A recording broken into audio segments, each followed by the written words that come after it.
तर नमस्कार मित्रांनो, स्वागत आहे तुम्हा सर्वांचं परत एकदा आपल्या नवीन ब्लॉगमध्ये. तर आजचा विषय होता महाशिवरात्रीचा. म्हणजे तुम्हाला माहितीच असेल की आज महाशिवरात्री होती आणि त्याच निमित्त जायचं होतं आपल्याला एका जागृत देवस्थानाला म्हणजेच वाघेश्वर मंदिराला. तर आता फायनली आपण मित्रांनो पोहोचलो होतो चरोलीत असणारे जागृत देवस्थान म्हणजेच वाघेश्वर मंदिर येथे. ही तर गाडीवरती मंदिरापर्यंत जात होती, पण आम्हाला ना आज घाटातनं जायचं होतं आणि इथं वरती आल्यावर बघतो काय महाराजांच्या पुतळ्याचं काम चालू होतं. आता अवघ्या काही दिवसावरच 19 फेब्रुवारी होती. तर मित्रांनो लवकरच आम्ही आलतो मंदिराच्या आता त्यातले त्यात जागृत देवस्थान बी होतं आणि एक तर महाशिवरात्र असल्या कारणामुळे प्रचंड गर्दी होती मंदिरात.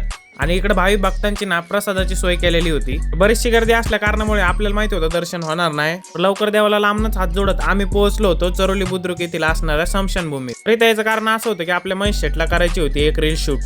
भावांनो, आयुष्यात जोपर्यंत माणूस आहे ना तोपर्यंत त्याची किंमत करा.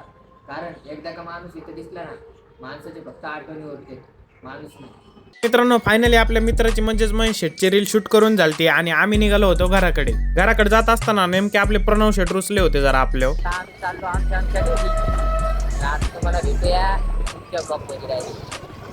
काय म्हणतो प्रणव? प्रणव बोलला काय? प्रणव आमचा रुसलाय माहिती का आमच्यावर? काय माहित का, पण त्याला आम्ही यांचं फक्त थोडं काय बोललो होतो तर पोरीसारखं करतोय प्रणव सुद्धा नाही का? एवढं आता काय सांगू आता तुम्हाला, जाऊ दे. पोरीच्या पलीकडे